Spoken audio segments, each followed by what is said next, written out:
निकलना खुल्द से आदम का सुनते आए थे, लेकिन बड़े बेआबरू होकर तेरे कूचे से हम निकले, मियाँ गालिब ने कभी कहा था।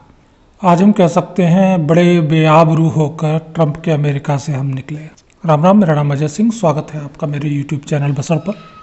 हाथों में हथकड़ियाँ, कमर से बंधे हाथ, झुके सर, एक ढोल डंगरों की तरह मिलिट्री प्लेन में ठूसा गया और हिंदुस्तान भेज दिया गया। अगर ये नहीं किया जाता तो क्या किया जाना चाहिए था?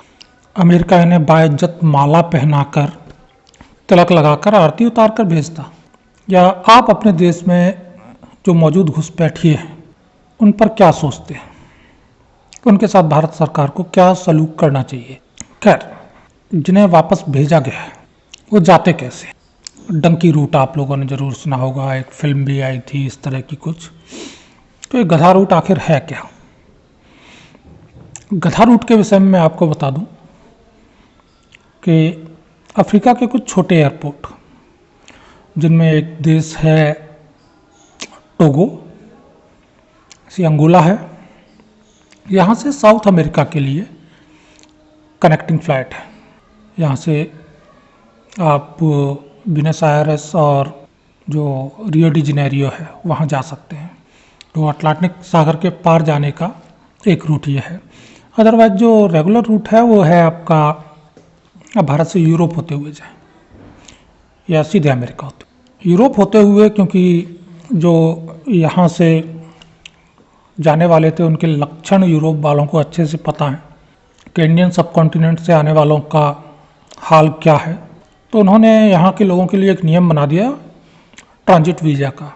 कहीं भी ये होता है कि अगर मान लीजिए आप कहीं विदेश से भारत आ रहे हैं, कोई विदेशी नागरिक भारत आ रहा है और उसे भारत में नहीं रुकना है, उसे आगे थाईलैंड या किसी भी और देश चले जाना है या मालदीव जाना है, तो एयरपोर्ट पर उतर के और फिर दूसरी फ़्लाइट, कनेक्टिंग फ़्लाइट जो होगी उसमें बैठने के लिए उसे किसी वीज़ा की ज़रूरत नहीं होती।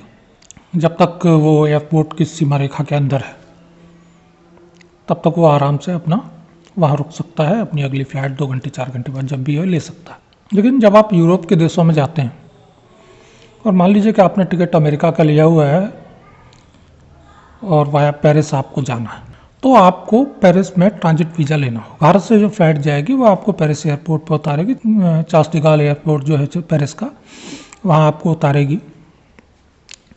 चार्ल्स डी गॉल पे आपको ज़मीन पर पैर रखने के लिए एक ट्रांजिट वीज़ा की ज़रूरत होगी, तभी आप एक फ़्लाइट से उतर के दूसरी में चढ़ पाएंगे जो अमेरिका आपको पहुँचाएगी।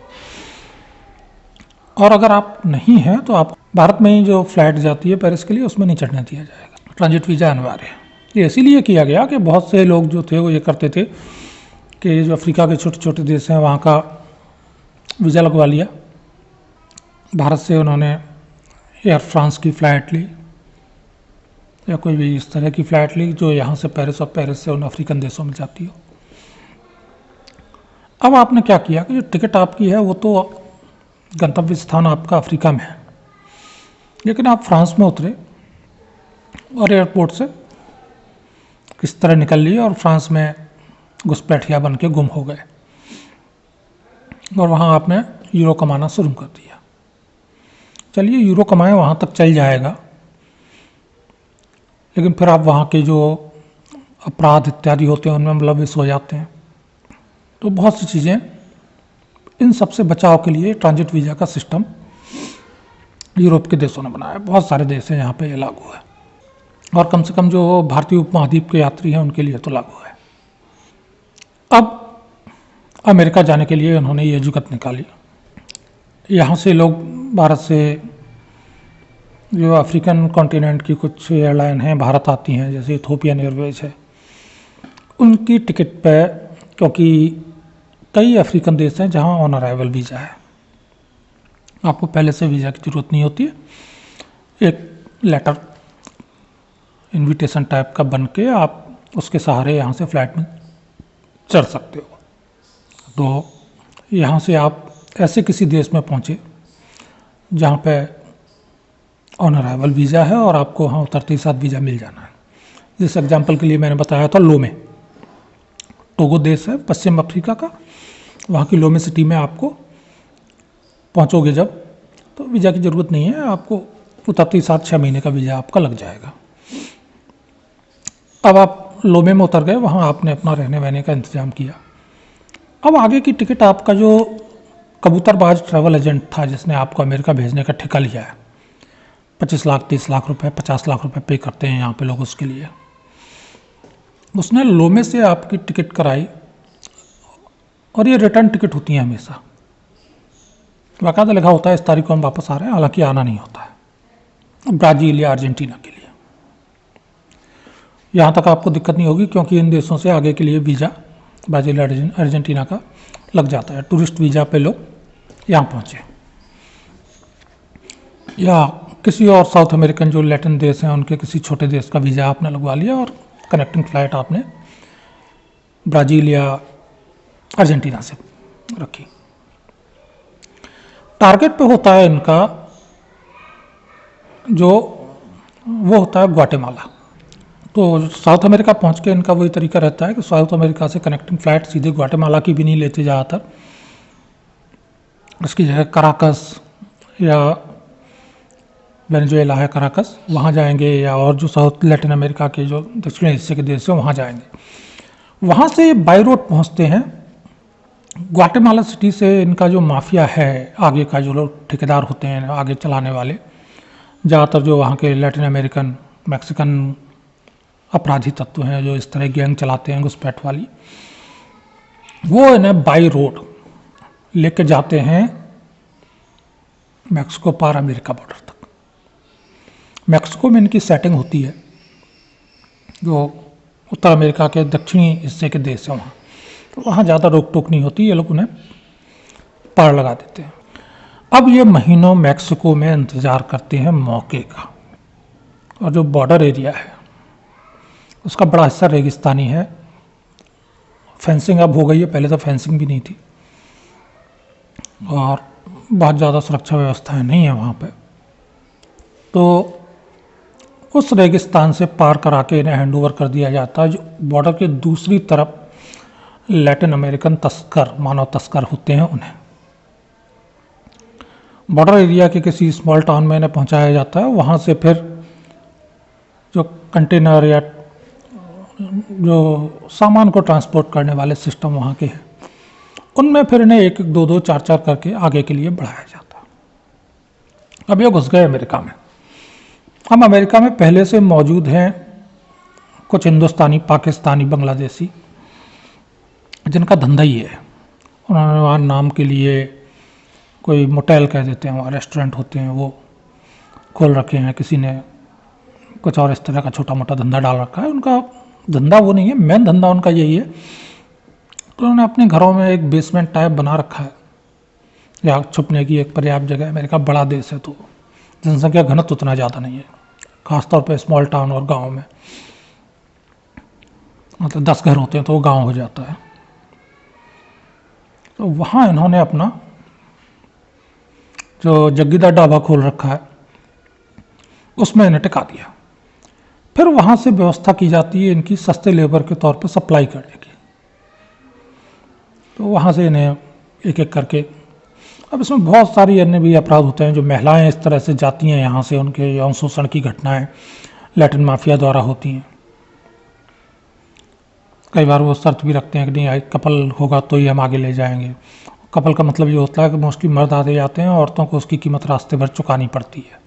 नकद के तौर पे भी होता है ये। कई बार जो अवैध कारोबारी हैं उनके हत्थे चढ़ जाते हैं, और ड्रग्स वगैरह की स्मगलिंग में इनका इस्तेमाल किया जाता है। कई तरह से ये लोग भी फंसते हैं।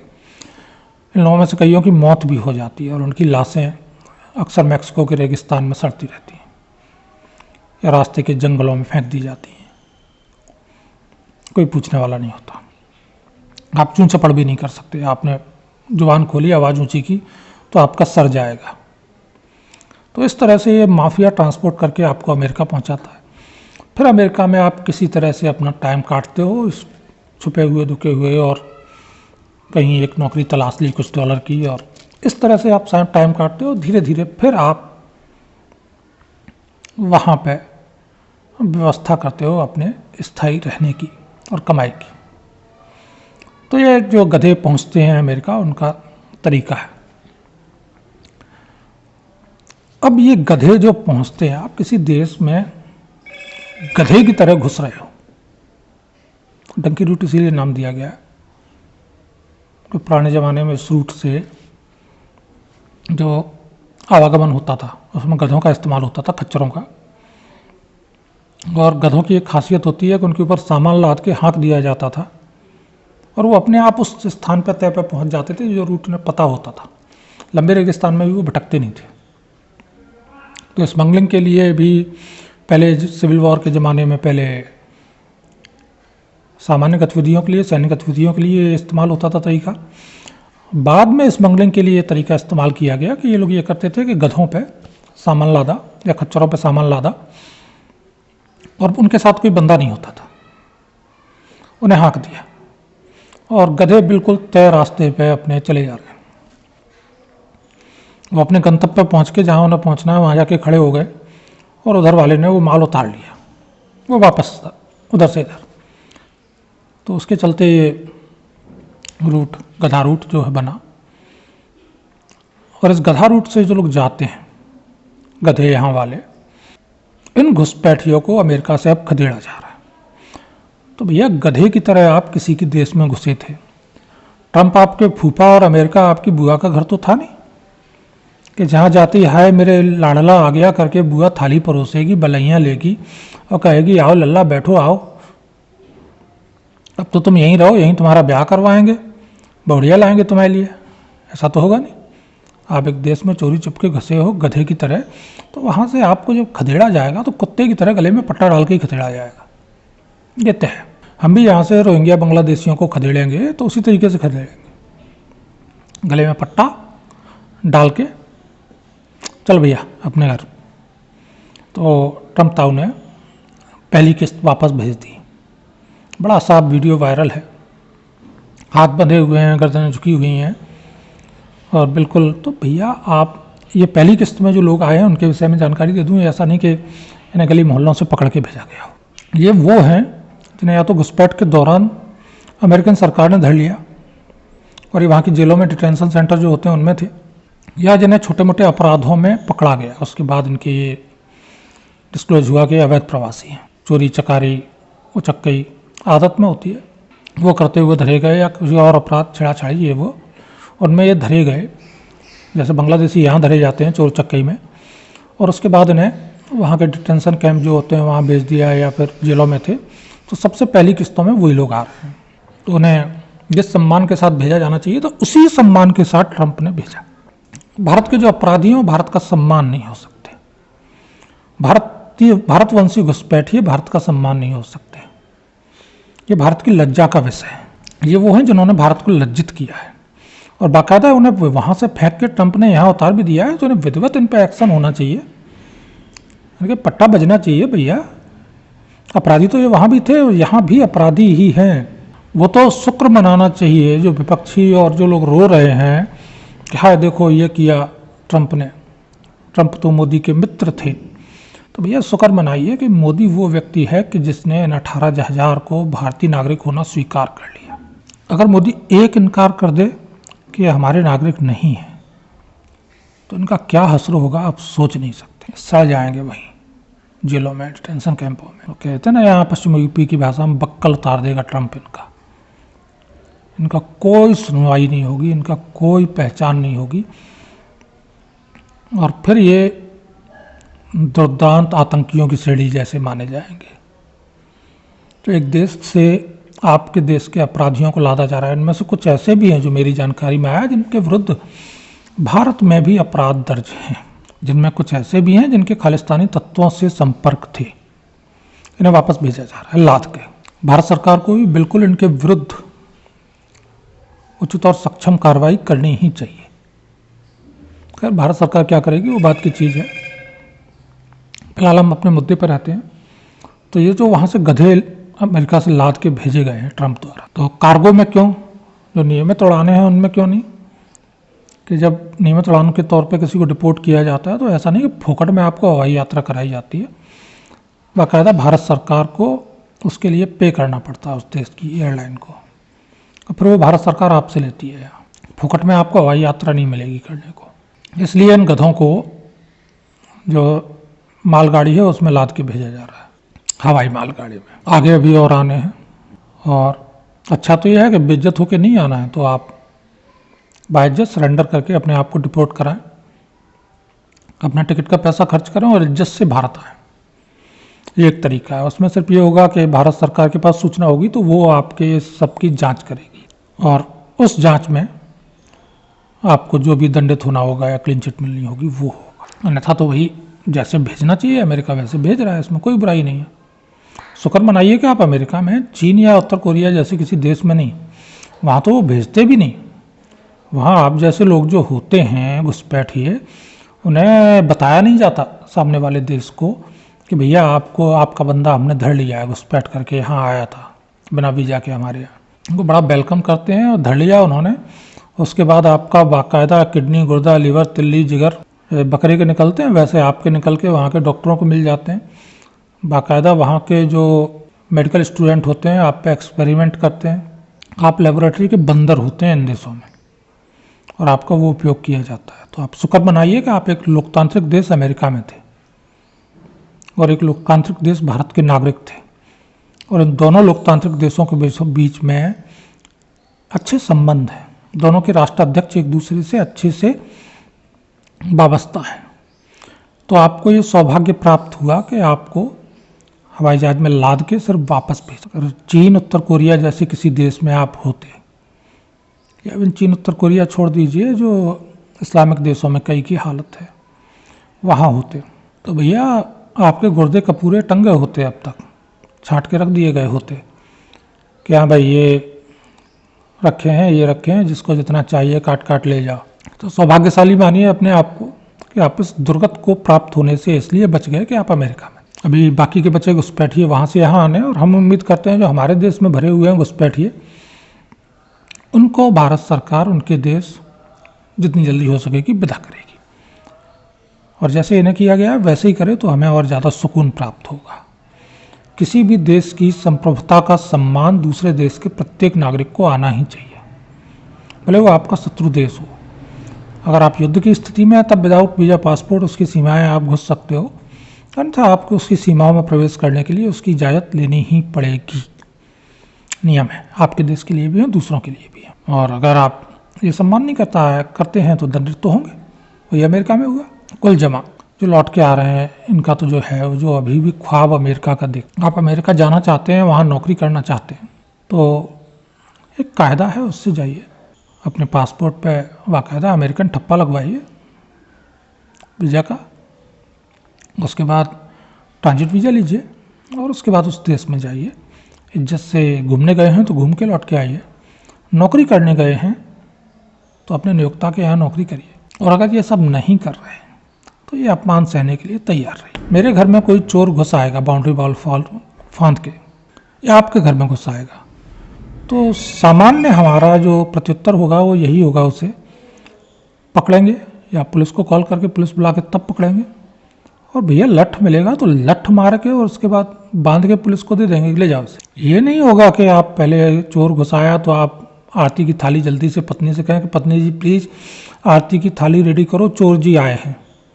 उसके बाद दरवाज़ा खोलें और चोर जी के चरण स्पर्श करके उन्हें खड़ा करें, उनकी आरती उतारें, माला पहनाएं, फिर कहें कि चोर जी आप हमारे घर में आए हो, चोरी और ये आराम से करते रहना, काहे की जल्दी है, हम बेडरूम खाली कर दे रहे हैं, हम चटाई बिछा लेंगे छत पे, आप आराम कर लीजिए एसी में। फिर आराम करने के बाद जब आप आराम से चोरी वोरी कर लें तो आपकी इच्छा हो तो सामान लेके चले आइएगा, और अगर आपको ज़्यादा बोझ लगे तो गाड़ी हमारी ले जाइएगा, चाबी ये रखी है, आराम से, कोई दिक्कत नहीं। अगर आप ऐसा नहीं कर सकते हैं या आपको ये बातें उचित नहीं दिखती हैं तो किसी दूसरे देश के राष्ट्राध्यक्ष से आप कैसे उम्मीद कर रहे हैं कि वो चोर उचक्के घुसपैठियों को सम्मान सहित लौटाए। जिस योग्य हैं उन्हें उसी तरीके से वापस किया जाए। और बिल्कुल जूतों की माला डाल के भी भेजें तो भी कोई आपत्ति नहीं है। तो फिलहाल भावनाओं को वहीं रखें जहाँ रामाधीर सिंह ने कहा था, और जो इनके साथ हो रहा है ये इसी योग्य थे, इसका ध्यान रखें। तब तक राम राम, वंदे मातरम, जय हिंद।